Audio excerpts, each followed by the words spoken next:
نحمده ونصلي ونسلم على رسوله الكريم أما بعد فأعوذ بالله من الشيطان الرجيم بسم الله الرحمن الرحيم اللهم رب اشرح لي صدري ويسر لي أمري واحلل عقدة من لساني يفقهوا قولي اللهم افتح علينا رحمتك اللهم افتح علينا حكمتك وانشرنا علينا رحمتك يا ذا الجلال والإكرام اللهم انفعنا بما علمتنا وعلمنا بما ينفعنا وزدنا علما وعملا وفقها في الدين يا رب العالمين الصلاة والسلام عليك يا سيدي يا رسول الله وعلى آلك وأصحابك يا سيدي يا حبيب حضرات اکرامی الحمدللہ ثم الحمدللہ درس عقائد میں کتاب الفقہ الاکبر جو امام اعظم امام ابو حنیفہ رضی اللہ تعالی عنہ نے عقیدے کے موضوع پر آپ کی کتاب ہے وہ ہم نے مکمل کی۔ تو میں نے یہ سوچا کہ امام اعظم امام ابو حنیفہ رضی اللہ تعالی عنہ کی ذات پر کچھ دروس ہو جائیں، کیونکہ یہ وہ عظیم المرتبت امام ہیں کہ جن کا احسان قیامت تک رسول اللہ صلی اللہ علیہ وسلم کی امت کی گردنوں پر رہے گا، اور یہ امت کبھی بھی ان کے احسانات کو کسی بھی شکل میں اس کا بدلہ نہیں دے سکتی۔ بس ایک ہی ہے کہ اللہ تعالیٰ کی بارگاہ میں ان کے لیے دعائیں کی جائیں، اور حضرت میں کیا ہم کس باغ کی مولی ہیں، حضرت امام شافعی رضی اللہ تعالی عنہ اس بات کے اعتراف کرتے ہیں۔ آپ فرماتے ہیں کہ یہ ساری نبی پاک صلی اللہ علیہ وسلم کی امت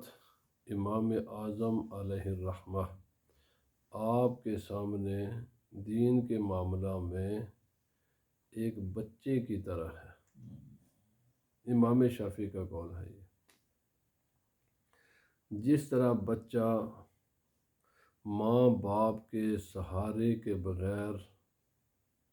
وہ زندہ نہیں رہ سکتا، بچے کو ماں کا سہارا بھی چاہیے، باپ کا سہارا بھی چاہیے، یہ دو شخصیات سہارا بنتی ہیں تو پھر بچہ پرورش پاتا ہے، اور پھر آہستہ آہستہ پھر وہ اپنے پاؤں پر کھڑا ہو جاتا ہے۔ امام شافعی علیہ الرحمہ فرماتے ہیں کہ دین کے معاملہ میں رسول اللہ صلی اللہ علیہ وسلم کی امت اور اس امت کے علماء امام اعظم کے گویا کہ بچے ہیں، اور اپنے آپ کو بھی اس میں شامل فرماتے ہیں، اور امام اعظم اس امت کے گویا کہ علمی اور باپ ہیں، ماں باپ ہیں۔ یہ امت کبھی بھی آج اس امت کے لیے جتنی بھی سہولتیں موجود ہیں رہنمائی کی، یہ ساری کی ساری سہولتیں مرہون منت ہیں امام اعظم امام ابو حنیفہ کے علم کی۔ بس اتنا اندازہ لگا لیں کہ اگر امام شافعی نے جن کے بارے میں یہ کہا ہے، اور بعد میں آنے والے رسول اللہ صلی اللہ علیہ وسلم کی امت کے تمام علماء جس میں بھی ایمان کی رتی موجود تھی یا اور للہیت تھی، سب نے آپ کے سامنے گردنیں جھکائی ہیں۔ کوئی بھی امت کا ایسا آپ کو نہیں ملے گا، چاہے وہ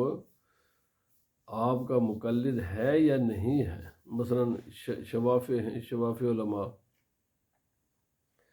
وہ آپ کی تقلید نہیں کرتے، وہ امام شافعی کے پیروکار ہیں، لیکن عظمت، اللہ اکبر، ان کی عظمت کے قائل، اس کو اگر دیکھنا ہے نا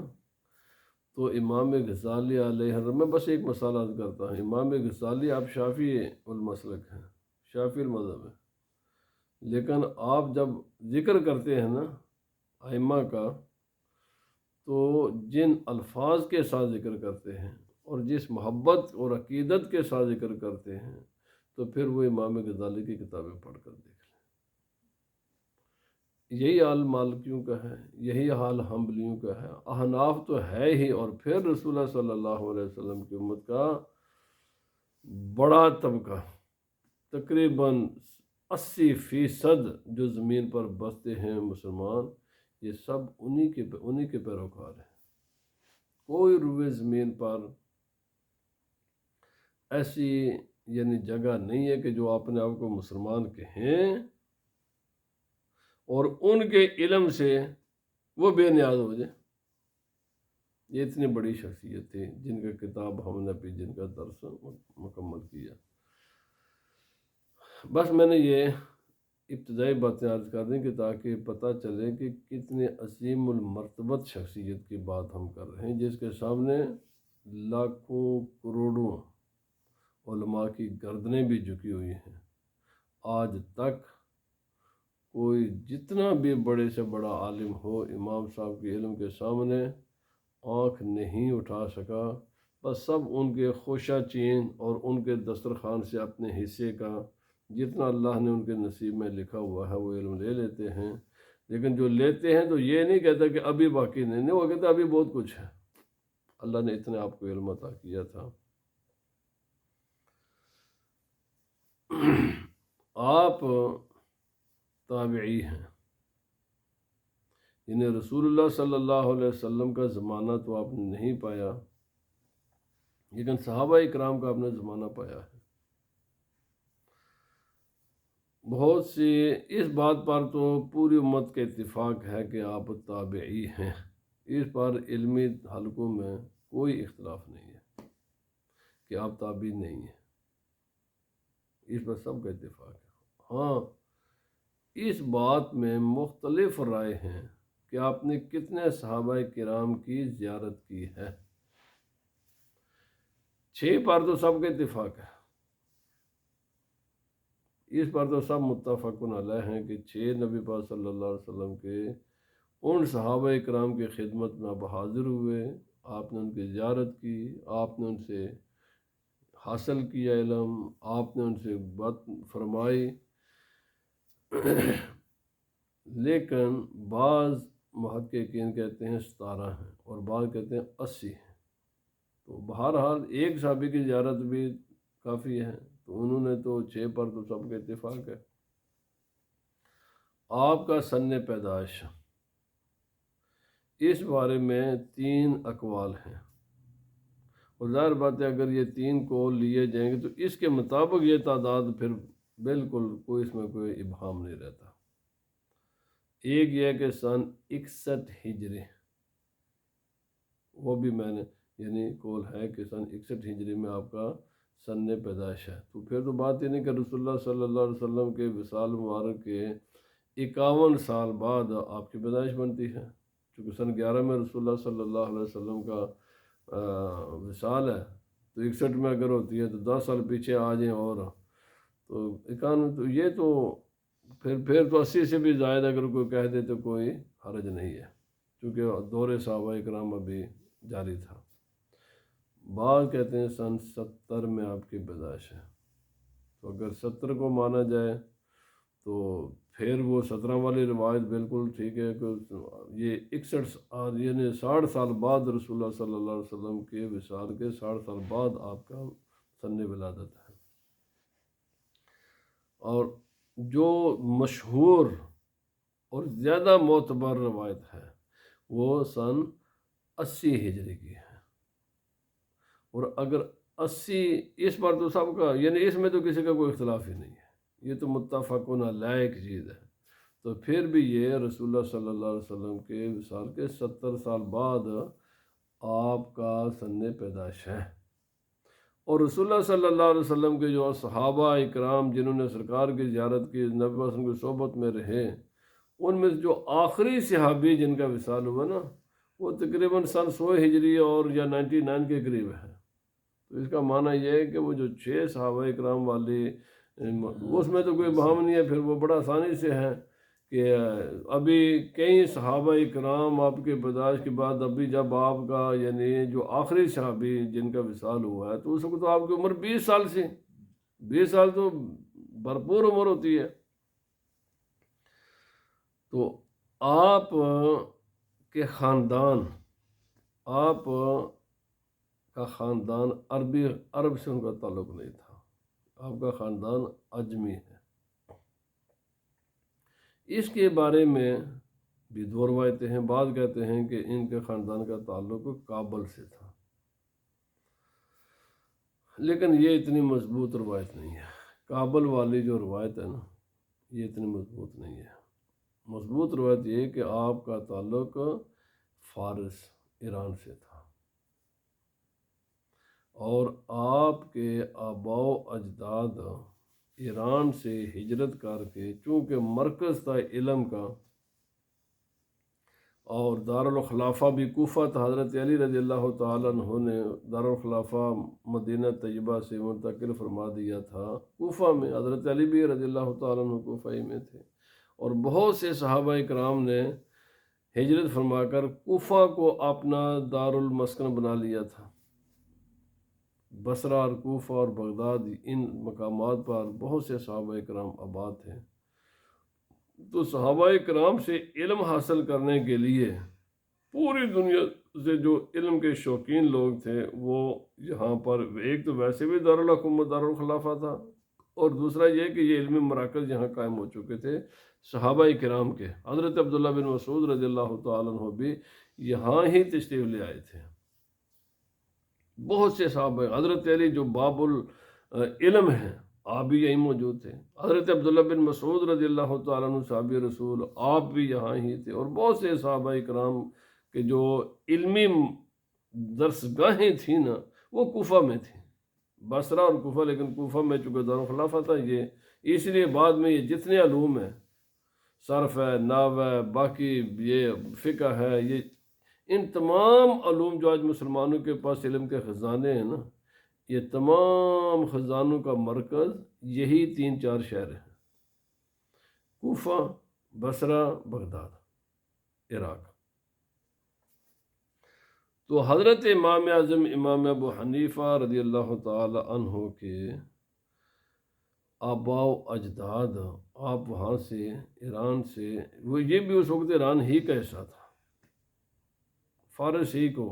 تو آپ وہاں سے یہاں کوفہ میں آئے۔ ان کا، آپ کے والد کا نام تھا ثابت، آپ کا نام ہے نا ابو حنیفہ آپ کی کنیت ہے، نعمان آپ کا نام ہے، ثابت آپ کے والد کا نام ہے، زوتی یہ آپ کے دادا کا نام ہے۔ تو حضرت ثابت جو آپ کے والد ہے، جب ان کے پیدائش ہوئی تو ان کے والد ماجد حضرت ثابت کو، جو ابو ثابت تھے، یعنی ان کے دادا امام اعظم امام ابو حنیفہ کے دادا، انہوں نے اپنے بیٹے ثابت کو اٹھا کر حضرت علی رضی اللہ تعالیٰ عنہ کے پاس لے آئے، اور یہ طریقہ کار تھا مسلمانوں کا، نبی صلی اللہ علیہ وسلم کے زمانے سے چلا رہا تھا۔ چھوڑ دیا مسلمانوں نے، پھر آج حالات دیکھ لیں۔ یہ تو کل تک ایسے رہ کے مسلمان اپنے بچوں کی گڑتی نیک لوگوں سے دلائے کرتے تھے۔ جب بچہ پیدا ہوتا تو جو وہ نیکوں کے پاس لے جائے کرتے تھے، کہ تاکہ سب سے پہلا ہمارا بچہ نیکوں کے ساتھ اس کے ایک نسبت قائم ہو جائے۔ یہ ایک طریقہ کار تھا، دور صحابہ نبی صلی اللہ علیہ وسلم کے زمانے سے یہ ایک طریقہ تھا۔ تو آپ کے والد، یعنی آپ کے دادا جان نے حضرت ثابت کو اٹھایا، جب ان کی پیدائش ہوئی تو حضرت علی رضی اللہ تعالیٰ عنہ کے پاس لے گئے، کوفہ میں تھے، لے کے ان کے پاس حضرت علی رضی اللہ تعالیٰ عنہ نے ان کے لیے دعا فرمائی۔ کس کے لیے؟ حضرت ثابت کے لیے۔ تو آپ کے جو حضرت امام اعظم امام ابو حنیفہ کے جو پوتے ہیں، ان سے کسی نے پوچھا، یعنی یہ آپ کے پاس یہ علم کا ایک یعنی دریا اور سمندر بہتا ہے، یہ تو عام طریقے سے اتنا علم کسی کے پاس آتا نہیں ہے، اتنا علم آپ کے خاندان میں کدھر سے گیا ہے؟ یعنی حاصل کرنے سے اتنا علم نظر نہیں آتا، پر اتنا علم ہے کہ دریا سمندر آپ بہاتے ہیں سمندر علم کے، یہ علم آیا کہاں سے؟ تو آپ نے فرمایا تھا یہ حضرت علی کی دعا ہے، کیونکہ امام اعظم کے جو والد تھے حضرت ثابت، ان کو دعا ان کے لیے کی تھی حضرت علی رضی اللہ تعالیٰ عنہ نے، اور اپنا لعاب دہن بھی غالباً گڑتی کے طور پر ان کے منہ میں ڈالا تھا حضرت علی رضی اللہ۔ رسول اللہ صلی اللہ علیہ وسلم نے فرمایا تھا حدیث پاک میں، اشارہ بھی سرکار دو عالم صلی اللہ علیہ وسلم نے بھی اشاراتاً بتا دیا تھا کہ میری امت میں ایک آدمی ایسا پیدا ہوگا۔ آپ نے فرمایا کہ اگر یہ دین، وہ جو آسمان پر بڑی بلندی پر ستارہ جسے ثریا کہتے ہیں، وہاں کو چلا گیا نا، مثلا دین دنیا سے چلا بھی گیا، اٹھ بھی گیا، کوئی آدمی اس دین کو جاننے والا نہ بھی رہ گیا، فرمایا فارس میں ایک ایسا آدمی پیدا ہوگا، میرے امتی فارس سے اس کا تعلق ہوگا، وہ پیدا ہوگا، وہ میرے دین کو اس ستارہ جو ثریا ستارے پر بھی اگر ہوا نا، تو وہاں سے بھی لے کر واپس اس پوری روئے زمین کو علم سے بھر دے گا۔ نبی پاک صلی اللہ علیہ وسلم نے بھی ایک اشارہ فرما دیا تھا کہ میری امت میں ایران کے، جس کو آج ہم ایران کہتے ہیں، اس کا پرانا نام فارس ہے، فرمایا وہاں ایک آدمی پیدا ہوگا، میرا امتی پیدا ہوگا، جس کو اللہ تعالیٰ اتنا علم عطا فرمائے گا، اتنا علم عطا فرمائے گا کہ میرے دین کو وہاں سے بھی لا کر واپس پوری روئے زمین کو اسے منور کر دے گا۔ اور حضرت علی رضی اللہ تعالیٰ عنہ نے پھر آپ کے والد کے منہ میں اپنا لعاب دہن بھی ڈالا، دعائیں بھی کی، تو فرمایا پھر علم کے سمندر جاری ہو گئے۔ حضرت امام اعظم علیہ الرحمہ آپ کا خاندانی طور پر، یعنی اگر پیچھے جائیں، ظاہر بات ہے کہ ابھی عرصہ کتنا ہوا ہوگا، رسول اللہ صلی اللہ علیہ وسلم تک 80 سال بھی جانے تو 3-4 نسلیں ہوں گے، 2-3 نسلیں ہوں گے، تو اس سے پیچھے پہلے تو لوگ مسلمان تھے ہی نہیں نا۔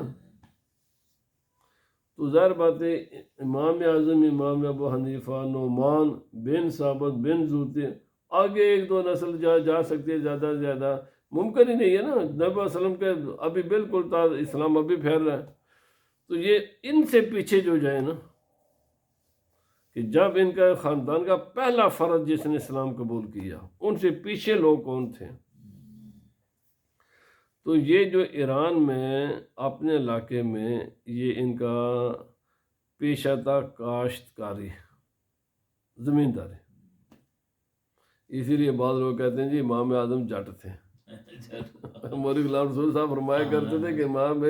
اعظم یہ جٹ تھے، دیکھو ساڈی جٹاں دے امام نے، کیونکہ وہ کاشتکار سن۔ تو پھر جڑے بھی باقی زمیندار لوگ کہیں گے وہ بھی تو جناب ساڈے ہی سن نا، کہ زمینداری کو جٹاں دا خاص پیشہ تو نہیں۔ بہرحال کہتے ہیں کہ بہرحال اس بات پر یہ لوگ متفق ہی ہیں مورخین کہ یہ کاشتکاری کے پیشے، لیکن فرمایا یہ اپنے علاقے کے سردار لوگ تھے۔ اپنے علاقے میں ان کا ایک بیفور اسلام بھی، یعنی مسلمان اسلام کے غلبہ اسلام کے بعد، مسلمان ہونے کے بعد، اس خاندان کا ظاہر اسلام میں آنے سے پہلے بھی اپنے جس علاقے میں تھے، مجوسی تھے، چونکہ رنگ لوگ زیادہ تر آتش پرست مجوسی تھے یہ، تو اس وقت بھی حالت کفر میں بھی جو پیچھے لوگ تھے یہ بڑے با اثر لوگ تھے، سردار قسم کے لوگ تھے۔ جیسے آج کل یوں کہہ لیں کہ کسی علاقے کا کوئی گورنر ہو، یا کسی علاقے کا کوئی چیئرمین ہو، یا کوئی میئر ہو، یا کوئی بڑا لوگ ہو، یہ ان کا خاندان پیچھے سے انٹیلیجنٹ، ذہین اور ان تمام۔ لیکن آپ کے جب جنہوں نے اسلام قبول کیا اس وقت لوگ چاہتے تھے کہ اسلام تو لوگوں میں تڑپ ہوتے تھے، تو جب اسلام قبول کیا تو پھر اسلام کو جاننا بھی چاہیے، تو پھر انہوں نے اپنا علاقہ چھوڑا اور یہ کوفہ میں آ کر آباد ہو گیا۔ بعض یاد رکھنا، جتنا کوئی آدمی بڑا ہوتا ہے نا، اس کے حاسد اور اس کے دشمن بھی اتنے ہی بڑے ہوتے ہیں۔ تو امام صاحب کی بھی حاسدین کی کوئی کمی نہ اس وقت تھی نہ آج ہے، آج بھی آپ کے دشمن بے شمار ہیں، اور آپ کے زمانے میں تو انہوں نے ایک بے پر کی اڑائی کہ آپ کا خاندان جو نا اس پر یہ پہلے کسی کا غلام تھا. تو تمام تر مورخین اس بات کی تردید کرتے ہیں کہ آپ کے خاندان پر کبھی بھی غلامی کا دبا نہیں لگا. اصل میں بات کیا تھی؟ یہ جو لفظ مولا آتا ہے نا، تو فرمایا اصل میں بات یہ تھی. امام بخاری کے ساتھ بھی یہی ہے، سب کے ساتھ ایسے ہی ہوتا ہے. ہوتا یہ ہے، امام بخاری علیہ الرحمہ کو جوفی کہتے ہیں. یہ جوفی کیوں کہا جاتا ہے؟ فرما ہوتا یہ تھا. اور سبحان اللہ، ہمارے اسلاف نے کمال کیا ہوا ہے. رسول اللہ صلی اللہ علیہ وسلم نے دین، اللہ کا دین رسول اللہ علیہ وسلم پر آیا. اللہ نے اپنا دین نازل کیا رسول اللہ صلی اللہ علیہ وسلم پر. رسول اللہ صلی اللہ علیہ وسلم نے دین کی تبلیغ فرمایا مکہ معظمہ میں، مدینہ طیبہ میں. یہ لوگ آلریڈی عرب تھے، آزاد لوگ تھے. لیکن جب رسول اللہ صلی اللہ علیہ وسلم کے وصال مبارک کے بعد حضرت ابوبکر صدیق رضی اللہ تعالیٰ عنہ کے زمانے میں تو کوئی بڑی فتوحات نہ ہوئیں، کیونکہ وہ اندرونی شورشیں تھیں، اندرونی مسائل کا شکار تھے. تو پہلے آپ نے اندرونی معاملات کو اس میں استحکام پیدا کیا کہ آپ کا وصال ہو گیا، 2 سال 5 مہینے آپ کے ٹوٹل زمانہ خلافت ہے. فتوحات کا سلسلہ شروع ہوتا ہے حضرت عمر رضی اللہ تعالیٰ عنہ کے زمانے اقدس میں، اور ایران بھی حضرت عمر فاروق رضی اللہ تعالیٰ عنہ کے زمانے میں ہی فتح ہوا ہے. آپ کے زمانہ خلافت میں، پھر عثمان غنی رضی اللہ تعالیٰ عنہ کے زمانہ خلافت میں، اور پھر کچھ حضرت علی رضی اللہ تعالیٰ عنہ. لیکن زیادہ تر انہی 2 خلفاء کے زمانے میں اسلام عرب سے نکل کر پھر پوری دنیا میں پھیلا ہے. ہوتا یہ تھا کہ لوگ جب دار اسلام میں آتے نا،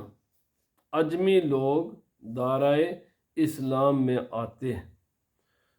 تو سبحان اللہ وہ اس طریقے سے اسلام میں آیا کرتے تھے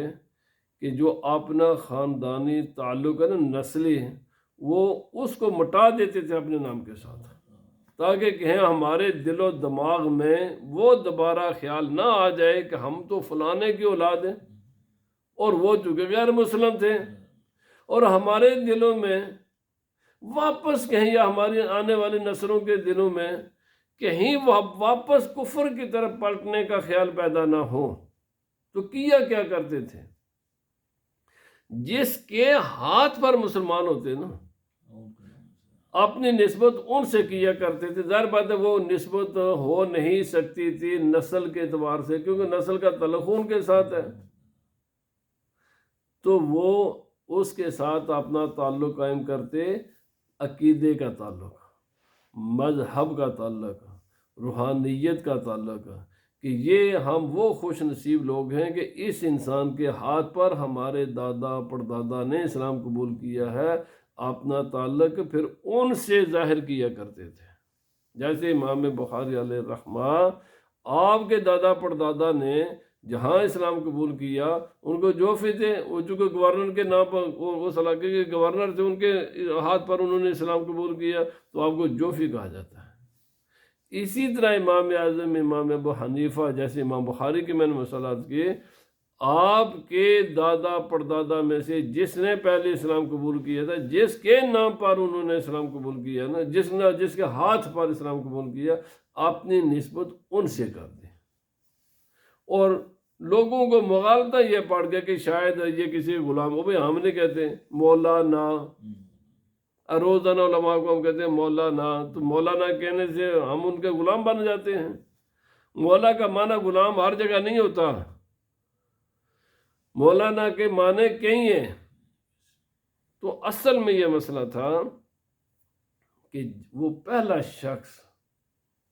جس کے ہاتھ پر کوئی بھی آدمی، خصوصاً جو لوگ معاشرے میں، سوسائٹی میں بڑے لوگ ہوتے ہیں، وہ جب اسلام قبول کرتے نا، تو اپنا خاندان کا نام و نسب بھی اپنے دماغ سے مٹا دیا کرتے تھے. کیوں؟ اس لیے مٹا دیا کہ ہمارے دماغ میں پھر وہ خیال نہ آ جائے کہ جناب اسیدہ فلاں نے دیا اولادا، تو وہ تو سارے کافر تھے، ہمارے دل میں کہیں کفر کی کوئی نرمی نہ پیدا ہو جائے، ہم اور یا ہماری آنے والی اولادوں میں تو مٹا دیا کرتے تھے، ایک نیا تعلق قائم کرتے، اور وہ تعلق دین کا حوالہ ہوتا، اسلام کا حوالہ ہوتا۔ تو بہرحال امام اعظم آج کا درس ہم یہاں ختم کریں گے کہ آپ اصل میں بشارت ہیں، رسول اللہ صلی اللہ علیہ وسلم کی وہ بشارت ہیں کہ جو سرکار دو عالم صلی اللہ علیہ وسلم نے بشارت دی تھی کہ ایک آدمی آئے گا جو میرے دین کی ایسی خدمت کرے گا۔ آگے چل کر ممکن ہے کہیں درس ہو جائے، میں نے آپ کی شخصیت پر پھر یہ ساری باتیں عرض کروں گا کہ آپ نے پھر نبی پاک صلی اللہ علیہ وسلم کے دین کی کیسے خدمت کی، اور کیوں آج تقریباً مور دین 80%، لاکھوں نہیں کروڑ انسان جو زمین پر بستے ہیں یہ آج انہی کو فالو کرتے ہیں جن کو ہم حنفی کہتے ہیں۔ لاکھوں کروڑوں مساجد ہیں جن میں جب نماز پڑھی جاتی ہے تو ہم اسی طریقے سے نماز پڑھتے ہیں جیسے آپ نے رسول اللہ صلی اللہ علیہ وسلم کے دین کی تشریح کی ہوئی ہے۔ ورنہ اگر آپ یہ تشریح نہ کرتے، اگر آپ فقہ کا یہ باب قائم نہ کرتے تو شاید بعد میں امام شافعی بھی نہ ہو سکتے، شاید امام مالک بھی یہ کام نہ کر سکتے، شاید امام احمد بن حنبل بھی نہ کرتے، کیونکہ آپ فرماتے ہیں امام شافعی سب کے باپ امام اعظم امام ابو حنیفہ ہیں۔ انہوں نے ایک تعین کیا، پھر اس کے راستے پر امام شافعی بھی چلے، امام مالک بھی چلے، اور امام احمد بن حنبل بھی چلے، اور پھر اسی راستے پر پوری امت آج تک چلی آ رہی ہے۔ اور آج امت کا اجماع ہے کہ حق ان چار میں بند ہے، اہل سنت و جماعت ان چار میں بند ہے۔ اسی لیے ابھی کچھ عرصہ پہلے دوبارہ اس عہد کی تجدید کی گئی کہ اہل سنت و جماعت کس کو کہتے ہیں؟ جو ان چار میں سے کسی ایک کا مقلد ہو۔ اور ابھی سعودیہ نے بھی دوبارہ اعلان کیا ہے کہ بھائی ہم وہابی وغیرہ نہیں ہیں، ہم ان چار میں سے کسی ایک کے ہمارے ملک کے باشندے پابند ہیں، یا تو ہم بالکل دوبارہ بھی انہوں نے کیا، دوبارہ کیا انہوں نے، کار رپیٹ کرتے رہتے ہیں وہ کہ بھائی ہمیں جو کہتے تم وہابی، ہم وہابی شابی نہیں ہیں، ہم تو بھائی ان چار ائمہ میں سے کسی ایک کے مقلد ہیں۔ بعض ہمارے لوگ حنفی ہیں، بعض شافعی ہیں، بعض، اسی لیے آپ جب رسول اللہ صلی اللہ علیہ وسلم کے مسجد نبی میں جائیں تو وہ جو پرانی مسجد آپ کو دیکھیں گے چاروں ائمہ کے نام وہاں لکھے ہوتے ہیں۔ جب بھی جہاں ریاض الجنہ ہے، ریاض الجنہ کے باہر دیکھیں گے سب سے پہلا نام دائیں طرف امام اعظم کا نظر آئے گا، پھر امام مالک کا نظر آئے گا، پھر نیچے امام شافعی کا نظر آئے گا، پھر بائیں جانب میں امام احمد بن حنبل کا نام آئے گا۔ اسی لیے وہ تجدید بھی کرتے رہتے ہیں۔ بھائی بہرحال اس دعوے میں وہ کیا ہے وہ الگ موضوع ہے، لیکن روئے زمین پر جو بھی مسلمان ہیں وہ انہی چار میں بند ہیں۔ یا تو کوئی امام اعظم، زیادہ تر امام سب کے پیروکار ہیں، پھر باقی، لیکن سب کے سب حق پر ہیں، کیونکہ سب نے رسول اللہ صلی اللہ علیہ وسلم کے دین کی خدمت کی ہے۔ اللہ پاک ہمیں ان ائمہ دین کے پاکیزہ اور روشن راستوں پر قائم دائم رکھے۔ سبحان ربک رب العزت عما یصفون وسلام علی المرسلین والحمد للہ رب العالمین۔ سبحانک اللہم وبحمدک اشہد ان لا الہ الا انت استغفرک واتوب الیک۔